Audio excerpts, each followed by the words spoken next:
Hello guys, good morning, good afternoon, good evening. जो जब मुझे जिस समय देख रहा है अपने कन्वीनियंस के अनुसार उसको गुड मॉर्निंग है, गुड आफ्टरनून है, गुड इवनिंग है। बेटा कैसे हैं आप सब लोग? होप सो आप बहुत बढ़िया होंगे। मैं भी बहुत बढ़िया हूं। और अनलॉक 5.0, ठीक है, या you can say lockdown 5.0 and unlock 1.0 में हम लोग कुछ नया करने की और कुछ अपने लाइफस्टाइल को प्रॉपर से ट्रैक पे लाने की कोशिश कर रहे हैं। और बहुत जल्दी हम आपके साथ में फेस टू फेस भी होने वाले हैं, ठीक है। जो जो लोग मुझे फेस टू फेस देखना चाहते हैं, जो लोग मुझे रिकॉर्डेड देखना चाहते हैं, रिकॉर्डेड वीडियोस में आना चाहते हैं, मेरे साथ में जुड़ना चाहते हैं, वो जुड़ते रहेंगे। मैं रिकॉर्डेड आगे भी लेक्चर्स बनाता रहूंगा और अपलोड करता रहूंगा आपके लिए। तो इसी सीरीज में मैंने आपको दो मेथड ऑलरेडी पढ़ा दिया है नेशनल इनकम के कैलकुलेशन का, मेजरमेंट का। पहला मेथड मैंने आपको इनकम मेथड पढ़ाया था, दूसरा मेथड मैंने आपको एक्सपेंडिचर मेथड पढ़ाया है। दो method already has been completed, दो मेथड हमने कंप्लीट कर रखा है, कर चुके हैं हम दो मेथड कंप्लीट। और आज के दिन हम लोग पकड़ने वाले हैं तीसरा मेथड, जो कि बहुत इंपॉर्टेंट मेथड है और जिससे कि क्वेश्चंस बहुत बहुत बहुत पूछे जाते हैं, ठीक है। And it is one of the easiest but one of the lengthiest method, ठीक है। इजीएस्ट मेथड है, सबसे आसान मेथड है, लेकिन थोड़ा सा लेंथी मेथड है भाई साहब। तो आइए हम लोग देखते हैं। इस मेथड का नाम है वैल्यू एडेड मेथड, या प्रोडक्शन मेथड, या प्रोडक्टिविटी मेथड, या नेट प्रोडक्शन मेथड, या बहुत सारे ऐसे इसके नाम है जो कि आप इसको आउटपुट मेथड भी इसको बोलते हैं, ठीक है। ये मेथड नेशनल इनकम के कैलकुलेशन का आपको क्या बताता है, तो इसको समझना थोड़ा सा जरूरी है। अगर आपने पहले दो मेथड्स नहीं देखे हैं, कोई दिक्कत नहीं है, आप इस मेथड से भी स्टार्ट कर सकते हैं और इस मेथड को भी पहले समझ के इसके क्वेश्चंस बना सकते हैं।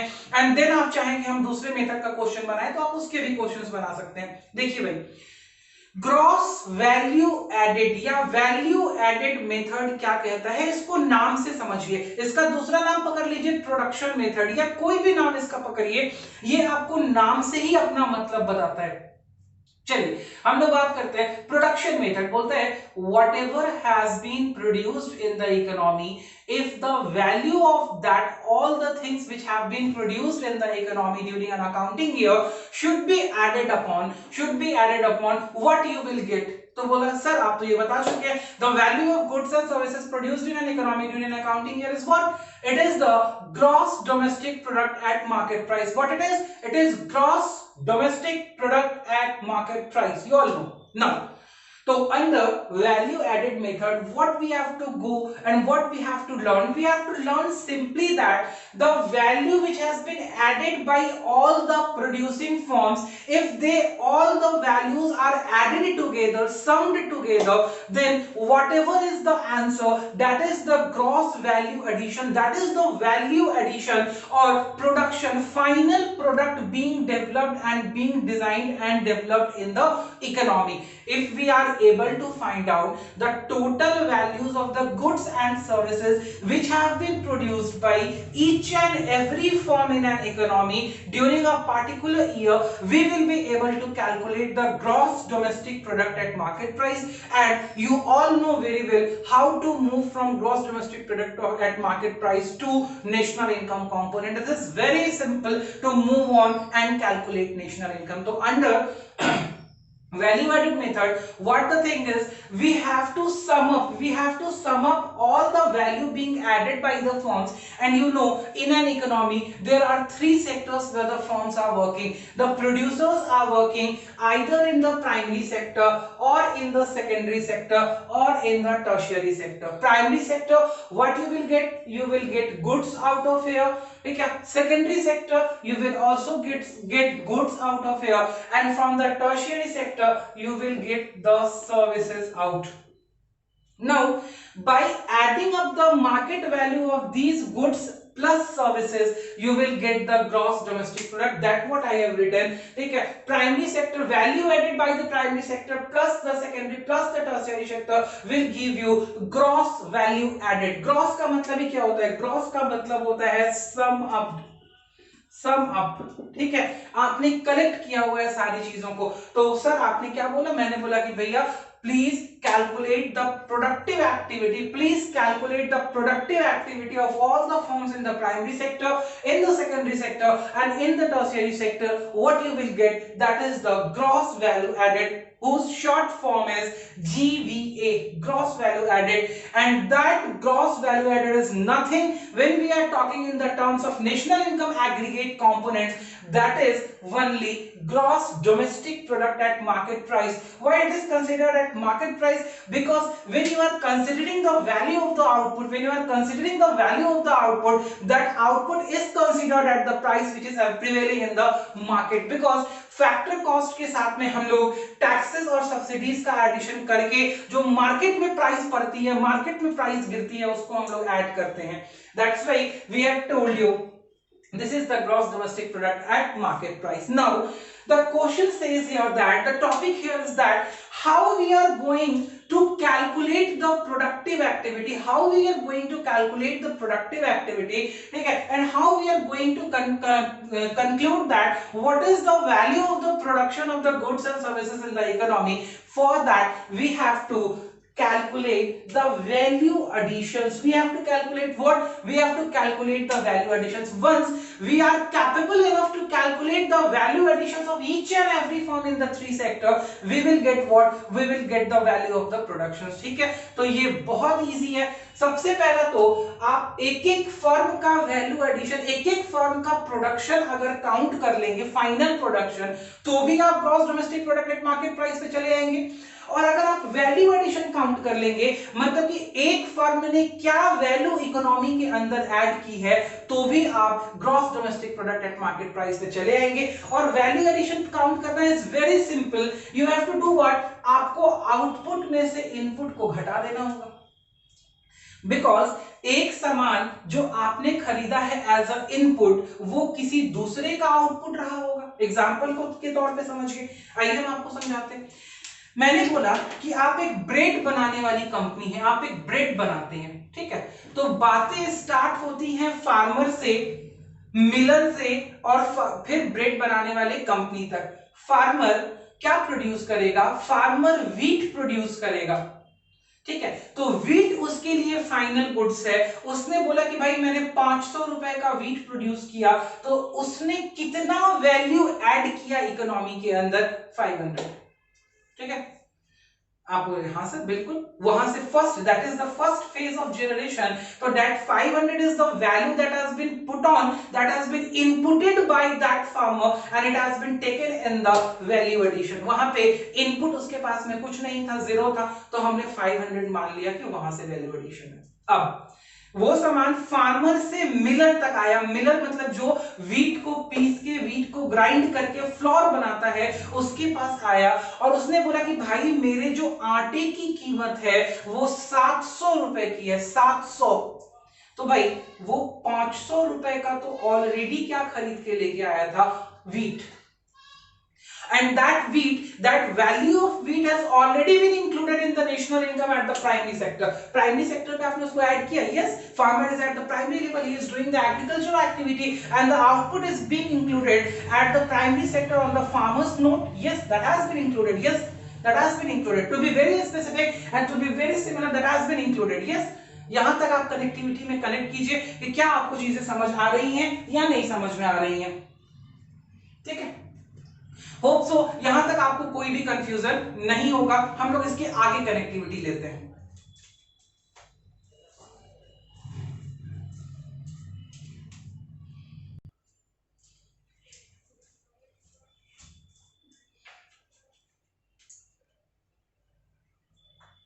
हाँ जी बेटा, आगे के पॉइंट की कनेक्टिविटी लेते हैं. तो हमने बोला कि भाई फार्मर है, सबसे पहले उसने व्हीट प्रोड्यूस किया. व्हीट की वैल्यू 500 रुपीज थी, वो इकोनॉमी में 500 रुपीज की वैल्यू पुट हो गई. ठीक है.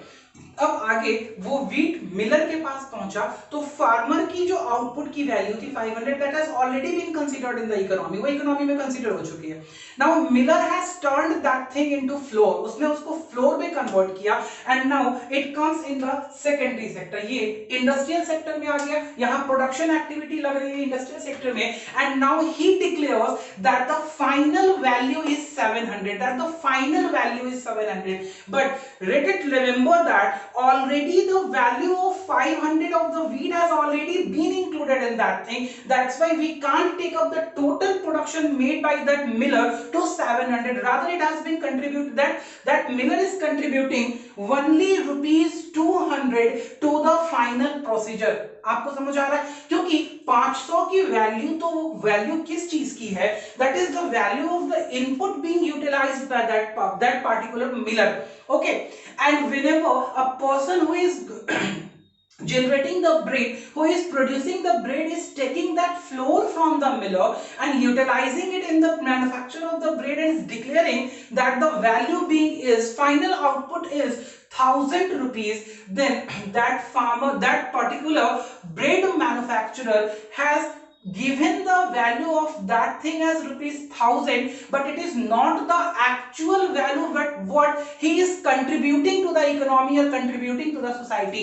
He is only contributing how much? He is only contributing 300 because already he has purchased something, that is the value of input. He has purchased that thing and that is up to the value of rupees 700. So whatever during that productive activity in the secondary sector by that bread manufacturer, whatever he is adding up to the society, whatever he is adding up to the economy, that only is the thing which is to be considered, and he is adding only 300 extra to the production processes because 500 has already been included by the farmer.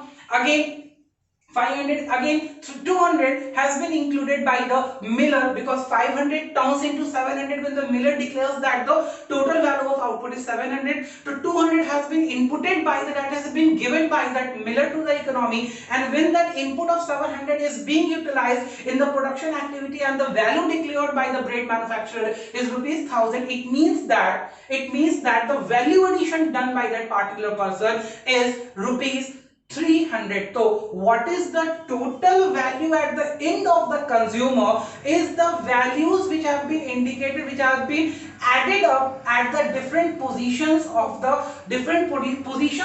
production activity, and that's why it is very important that we should consider only the value additions, rather we are considering the value of input. Make it very clear to you. Okay, we are just getting back to it.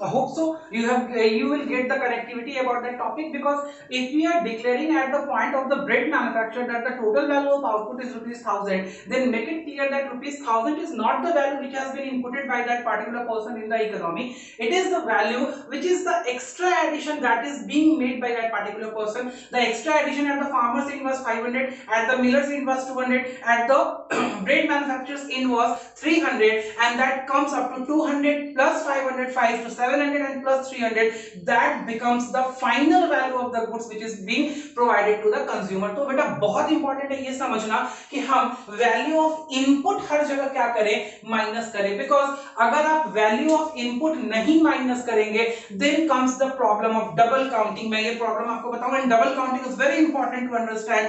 बोलता है अगर मैंने 500 जो farmer का contribution था और 700 जो Miller का कंट्रीब्यूशन था, वो मैंने मिलर के पॉइंट पे अगर 700 पकड़ लिया, ठीक है, तो आप समझना 700 मैंने अगर मिलर के पॉइंट पे पकड़ लिया तो 500 प्लस 700 1200 मैंने कितने की गलती कर दी पता है आपको? मैंने जो मिलर के पास में आउटपुट आया, जो इनपुट के रूप में उसके पास में आया, that has been intermediately consumed by that miller, मैं क्या कर रहा हूं, मैं उसकी वैल्यू माइनस नहीं कर रहा हूं. And that is the point, that is the value addition by the farmer is taken up in the value addition of the miller, and that is the double counting which has been contributed. तो ये example बहुत suitable होता है आपको समझाने के लिए कि आप intermediate consumption, that is the value of input को हमेशा बेटा क्या करेंगे, माइनस करेंगे. All the intermediate consumption being done by a particular producer will be deducted from the final value of the produce that has been produced by that producer,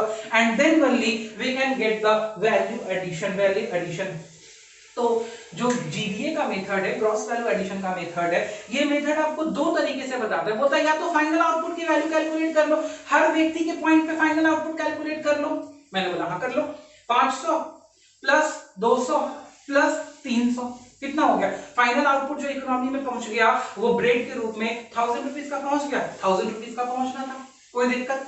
मैंने बोला या नहीं तो आप सीधे एक प्रोसेस का फाइनल आउटपुट जनरेशन उठा लो, वो भी आपको क्या कर देगा, वो भी आपको फाइनल आउटपुट की वैल्यू बता देगा। तो this is the concept of gross value added. Whenever we are going with the value addition method, value added method से जाएंगे, then gross value added whatever will be computed is the value of the gross domestic product at the market price being produced by the all producing sectors in an economy, and that is the value of GDPMP. This is the value of GDPMP. देखो मैंने यहाँ पे लिखा है आपके लिए कि जो सिग्मा वैल्यू एडेड, मतलब सिग्मा वैल्यू एडेड का मतलब क्या हो गया कि the summation of value added at all the different point at the primary sector, at the secondary sector, at the tertiary sector, at the level of firm A, at the level of firm B, at the level of firm C, और whatever how many firms, n number of firms in the economy, the value added by all the firms are added together, they are summed up together to get the production in an economy, and that is called as gross value added, and this is also called as gross value added at market price, GVAMP, and that is similar to GDPMP. Means in this method also what national income aggregate is being calculated, the national income aggregate which is being calculated under this method is also GDP at MP, and under expenditure method it was also GDP at MP. And now if we have to go on and calculate net value added, that is net value added is equals to NDP at FC. net value added अगर आपको calculate करना है तो आपको क्या करना पड़ेगा, जिसको कि हम लोग NVA भी बोलते हैं, तो GVA की जो वैल्यू आएगी, ग्रॉस वैल्यू एडेड मतलब GDP एट MP की जो वैल्यू आएगी, उस वैल्यू में से डेप्रिसिएशन माइनस कर दो, उस वैल्यू में से NIT माइनस कर दो, चेंज कर लो ना, ठीक है। GDP एट MP को NDP एट FC पे कन्वर्ट करना किसको नहीं आ रहा, आपको आ रहा है, बिल्कुल आ रहा है। Now second is the method of the calculation of national income. If you have been provided with the gross value added, if you are able to calculate the gross value added, then you will be very easily able to calculate the national income. Take up the value of gross value added, bring the value added by all the firms and adjust for the different aggregates, जो कि आपको different aggregates में move करने के लिए adjustment करनी होती है। GVA और GDP at MP, less of depreciation at NIFA and less the NIT component, and you will arrive at what, NNP at FC. आप net national product at factor cost, जिसको हम लोग नेशनल इनकम बोलते हैं, उस पे arrive कर जाएंगे। तो what are the precautions which are to be made out over here? The precautions are very necessary in the gross value added method, and the first and the foremost precaution, do go and do watch that intermediate consumption shouldn't be added at any point whenever you are calculating the value added. बहुत जरूरी है, बहुत जरूरी, पहला।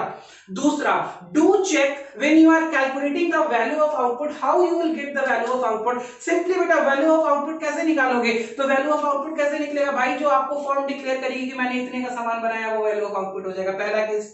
दूसरा case, जितने का सामान बेचा प्लस जो सामान अभी आपके स्टॉक में पड़ा हुआ है वो भी वैल्यू ऑफ आउटपुट है। अगर आपने सामान पूरा नहीं बेच पाए हैं आप, तो वैल्यू ऑफ आउटपुट क्या होगा, जितना बेच दिया प्लस जितना स्टॉक में पड़ा हुआ है, और जितना स्टॉक में पड़ा हुआ है उसको हम लोग क्या बोलते हैं, चेंज इन स्टॉक। तो वैल्यू ऑफ आउटपुट निकालने का पहला मेथड समेशन ऑफ सेल्स, दूसरा method summation of sales, total sales plus change in stock, that is closing minus opening stock which remained unsold during the productive year, जो कि आपके productive year में unsold रह गया, तो उससे वैल्यू ऑफ आउटपुट निकलेगा। तीसरा सिंपल आपको दिया होगा, इतना क्वांटिटी बेचा, इतने प्राइस पे बेचा, multiply that thing quantity into price, you will get the total sales. तो वैल्यू ऑफ आउटपुट निकालना तो कोई बहुत बड़ा खेल है नहीं।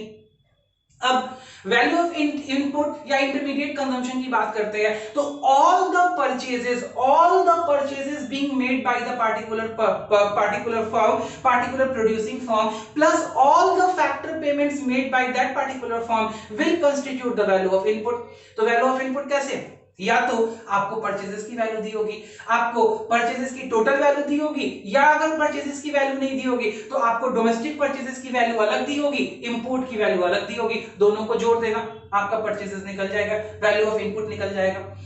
उसी तरीके से अगर ये भी ना दिया हो तो डिफरेंट फैक्टर कंपोनेंट्स दिए होंगे, रॉ मटेरियल में इतना पैसा लगा, लेबर में इतना पैसा लगा, रेंट इतना देना पड़ा, वेजेस इतना देना पड़ा, ठीक है, प्रॉफिट इतना देना पड़ा, कंट्रीब्यूट करना पड़ा, मतलब फैक्टर पेमेंट्स दिया होगा, फिर और परचेजेस की वैल्यू दी होगी, नॉन फैक्टर पेमेंट्स भी दिया होगा। Factor payments in the sense क्या क्या दिया जा सकता है, wages and salary, rent, interest, profit, ये चीजें दी जा सकती हैं। प्लस नॉन फैक्टर पेमेंट्स में और क्या चीज दिया जा सकता है, कॉस्ट ऑफ रॉ मटेरियल दिया जा सकता है, इंटरमीडिएट कंजम्पशन की जो वैल्यू होती है वो आपको दी जा सकती है, और डिप्रिसिएशन जो कि आपके फिक्स एसेट्स पे लगा सामान बनाने में, ये सारा आपका खर्चा है। भैया खर्चा जोड़ना कौन सा बड़ा बात है, सारा खर्चा जोड़ दीजिए, वैल्यू ऑफ इनपुट आ जाएगा। टोटल सेल प्लस जो आपके पास में स्टॉक है उसमें से वैल्यू ऑफ इनपुट माइनस कर दीजिए, वही वैल्यू है जो आपने ऐड किया है इकोनॉमी के अंदर। आपने इसने उसने उसने उसने उसने जितने प्रोड्यूसर्स हैं सबने जो वैल्यू ऐड करी है सारी वैल्यू को ऐड कर दीजिए, you will get gross value added, आपको ग्रॉस वैल्यू एडेड मिल जाएगा। और जैसे ही आपको ग्रॉस वैल्यू एडेड मिल जाएगा, that is the GDP at MP component, and go on and change the factors change कीजिए,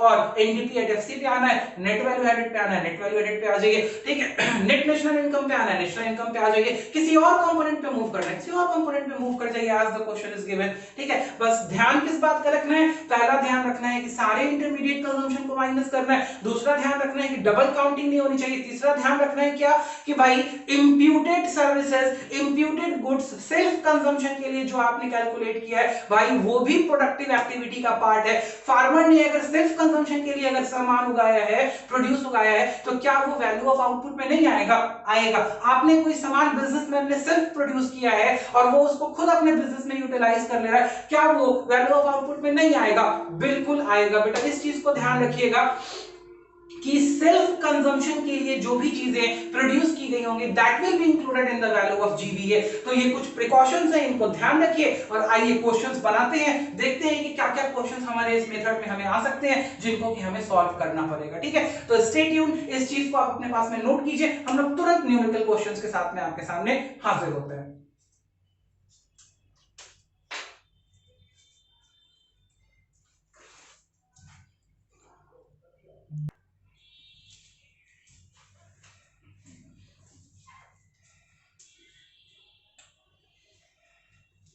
देखिए बेटा, सबसे पहला क्वेश्चन आपके पास में है ये एक इकोनॉमी का सेटअप है, बोलता है कि दो फर्म है इसके अंदर, सेलर ए है सेलर बी है, से फर्म ए है फर्म बी है। बोलता है calculate value added by firm A and the firm B and value gross value added at factor cost, मतलब जीडीपी एट एमपी नहीं निकालना है, जीडीपी एट एफसी निकालना है, ध्यान दीजिएगा। तो सबसे पहले तो हम लोगों को इंडिविजुअल वैल्यू एडेड निकालना है फर्म ए और फर्म बी का। तो हम लोग यहाँ पे कैलकुलेशन करते हैं value added of value added. सबसे पहले हम लोग निकालते हैं फर्म ए का वैल्यू एडेड, ठीक है, और फिर हम लोग निकालेंगे फर्म बी का। तो फर्म ए का वैल्यू एडेड निकालने के लिए सबसे पहले मुझे क्या चाहिए, वैल्यू एडेड का फॉर्मूला होता है value added is equals to value of output less value of input, ठीक है। तो सबसे पहले आउटपुट निकाले, देखो यहाँ पे हम इसको रख देंगे, तो यहाँ पे सबसे पहले मुझे आउटपुट की वैल्यू निकालनी है। तो वैल्यू ऑफ आउटपुट के लिए देखिए वैल्यू ऑफ आउटपुट कैसे निकलेगा फॉर्म ए का, तो हमें क्या चाहिए, हमें चाहिए सेल्स की फिगर, और साथ में आपको और क्या दे रखा है, तो कुछ क्लोजिंग और ओपनिंग स्टॉक की भी फिगर दे रखी है। तो प्लस हमें चाहिए होगा चेंज इन स्टॉक, ठीक है। Sales plus change in stock आप करेंगे, आपका वैल्यू एडेड आ जाएगा, वैल्यू आउटपुट आ जाएगा, वैल्यू ऑफ आउटपुट। तो देखिए फर्म ए का सेल बाय फर्म ए कितना है 100, प्लस चेंज इन स्टॉक की बात करें तो क्या फॉर्मूला होता है चेंज इन स्टॉक का, closing stock minus opening stock. तो आइए देखते हैं क्लोजिंग स्टॉक ऑफ फर्म ए कितना है 20, और ओपनिंग स्टॉक ऑफ फर्म ए कितना है 25।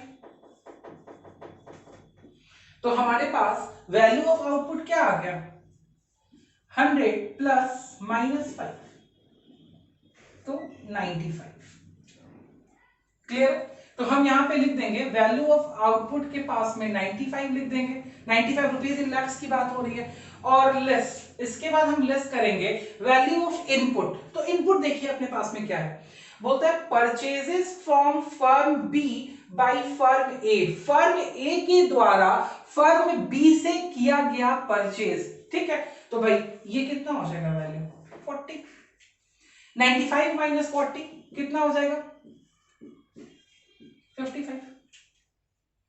होप सो आपको समझ में आ गया होगा। 55 लाख हमारा वैल्यू एडेड है किस फर्म का, तो फर्म ए का। हमने क्या क्या यूज कर लिया, हमने ओपनिंग स्टॉक कर लिया यूज, क्लोजिंग स्टॉक यूज कर लिया, हमने परचेजेस यूज कर लिया, सेल यूज कर लिया। फर्म ए का हमने वैल्यू एडेड निकाल लिया। आई अब हम लोग सेकंड काम करेंगे। अब हम लोग क्या निकालेंगे, अब हम लोग फर्म बी का वैल्यू एडेड निकालेंगे। ठीक है, तो आइए हम लोग निकालते हैं फर्म बी का वैल्यू एडेड। मैंने यहाँ पे ये जो वैल्यू ऑफ आउटपुट निकाला, आप चाहे तो इसको नोट कर सकते हैं, मैं रब करूंगा।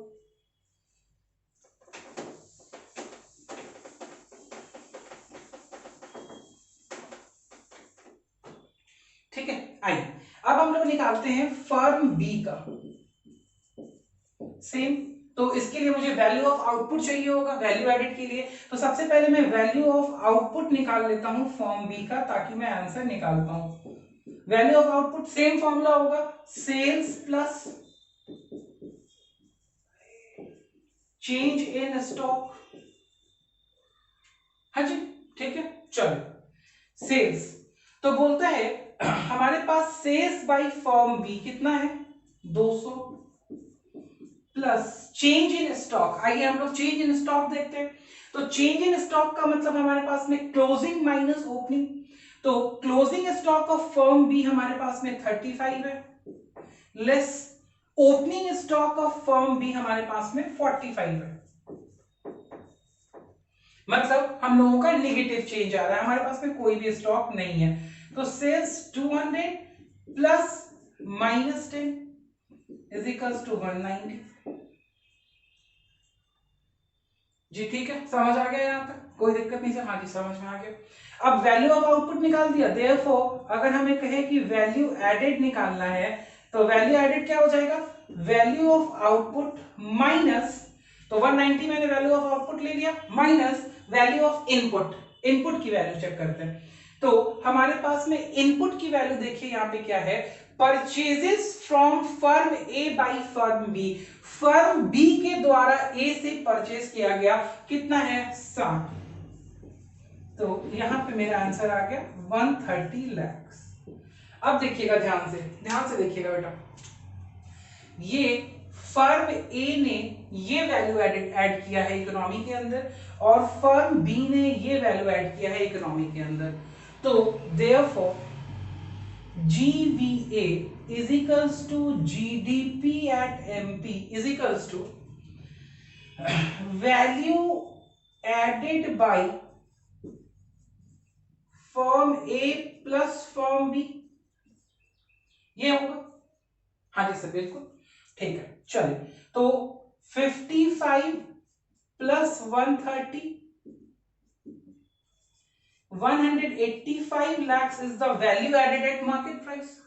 और लेकिन हमें आंसर क्या निकालना है, तो हमें आंसर निकालना है value added at factor cost. ठीक है, तो मार्केट प्राइस से अगर हमें निकालना है जीडीपी एट एफसी, तो हमें क्या करना पड़ेगा, जीडीपी एट एमपी लेस हमें क्या करना पड़ेगा, एनआईटी। मार्केट प्राइस से फैक्टर कॉस्ट पे जाने के लिए एनआईटी, लेकिन एनआईटी में सब्सिडी दिया ही नहीं है, सिर्फ अपने को क्या दिया है, इनडायरेक्ट टैक्सेस पेड दिया है। तो हम लोग डायरेक्ट यहां से निकाल लेंगे 185 माइनस 30, और आंसर हम लोगों का कितना हो जाएगा, 155 lakhs।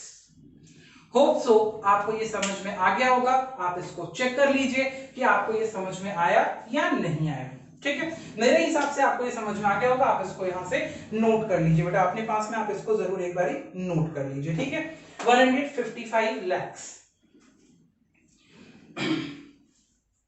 ठीक है, चलिए आज जब तक इसको नोट कीजिए, हम लोग फिर इसके बाद दूसरे क्वेश्चन के साथ में आपके साथ में डिस्कस करते हैं कि और किस तरीके का क्वेश्चन आपसे पूछा जा सकता है।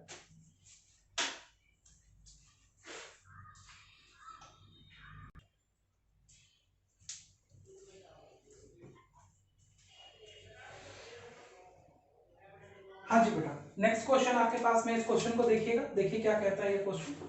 कहता है कि आपको इकोनॉमी के जितने भी डिफरेंट सेक्टर्स होते हैं, उन सारे सेक्टर्स का वैल्यू ऑफ आउटपुट और वैल्यू ऑफ इनपुट दिया हुआ है, और उसके अलावा कुछ और डेटा आपको दिया हुआ है, जिससे आपको पहले क्या कैलकुलेट करना है, पहला जीवीए एट एमपी कैलकुलेट करना है, जिसका कि दूसरा नाम होता है जीडीपी एट एमपी।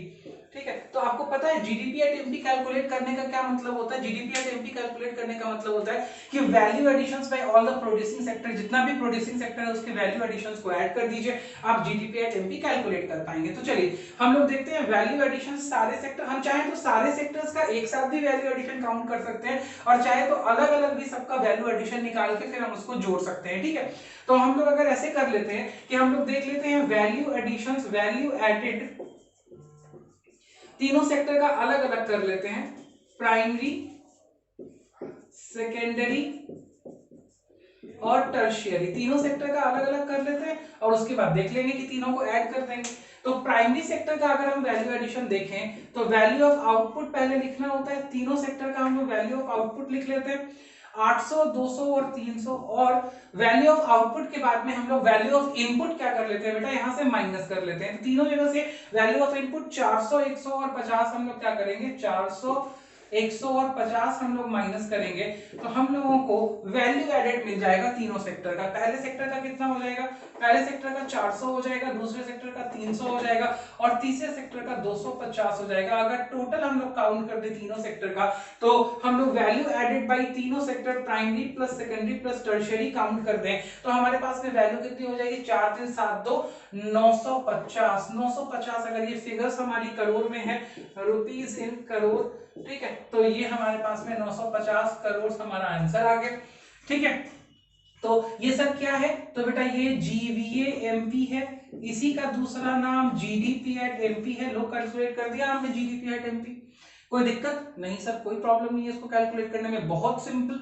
तो सबसे सिंपलेस्ट मेथड है क्या, सबसे सिंपलेस्ट मेथड है बेटा ये, ठीक है। लेकिन यहाँ जानना और समझना सबसे ज्यादा है ये सबसे सिंपल मेथड। और आइए तो आपका पहला कैलकुलेशन हो गया, हाँ सर हमारा पहला कैलकुलेशन ए पॉइंट हमने निकाल दिया, जीडीए एट एमपी या जीडीपी एट एमपी। और दूसरा क्या निकालना है, तो दूसरा नेशनल इनकम निकालना है, NNP eight FC.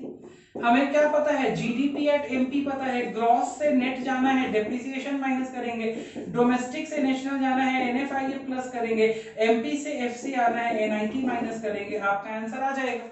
You have already been provided with GDP at MP value 950 crore. आइए चेक करते हैं, माइनस करते हैं डेप्रिसिएशन, क्या क्या हमने ले लिया है, already this has been taken, this has been taken. आइए ये रहा हमारा डेप्रिसिएशन का वैल्यू 80, ठीक है, माइनस कर दीजिए, प्लस नीफा, नीफा के लिए आगे हम लोग देखते हैं factor income received by resident and factor income paid to. तो रिसीव्ड फ्रॉम कितना है और पेड टू कितना है, तो देखते हैं हम लोग यहाँ पे कैलकुलेट करते हैं। रिसीव्ड फ्रॉम 10 है लेकिन पेड टू 20 है, तो हमने ये और ये फिगर भी यूज कर लिया, हो गया। चलिए अब हम लोगों को देखना है एनआईटी, माइनस एनआईटी करना है। आइए एनआईटी के लिए भी हम लोग देखते हैं, तो हमारे पास में क्या है, इनडायरेक्ट टैक्सेस है और सब्सिडी है। 50 रुपए का इनडायरेक्ट टैक्स है मेरे पास में और 20 रुपए की मेरे पास में सब्सिडी है। तो अब ये फाइनल आंसर यहाँ पे निकाल लीजिए, 950, यहाँ पे माइनस हो जाएगा 80, ये फिगर प्लस की ना होकर के माइनस की हो जाएगी, -10, और ये फिगर भी माइनस रहेगी। ये कितना हो जाएगा, 50 में से 20 माइनस करेंगे तो अपने पास 30 बच जाएगा। 950 में से हमें कितना माइनस करना है, 80, 1 90, 100, 950 में से 100 माइनस करेंगे 850 और 20 माइनस और कर देंगे तो 850 में से 830 करोड़, ठीक है। ये आंसर हमारा 830 करोड़ आएगा, ठीक है। चेक कर लीजिए, आपको अगर कोई कैलकुलेशन में कहीं कोई प्रॉब्लम आती है तो बहुत इजी कैलकुलेशन था, कहीं भी आपको कोई प्रॉब्लम इसके अंदर नहीं आएगी, ठीक है। कोई दिक्कत समझने में? नहीं सर हमारे समझने में हमें कोई प्रॉब्लम नहीं है, हमें सब समझ में आ गया है, कहीं भी हमारे पास में कोई प्रॉब्लम इसमें अंदर हमारे पास में नहीं है।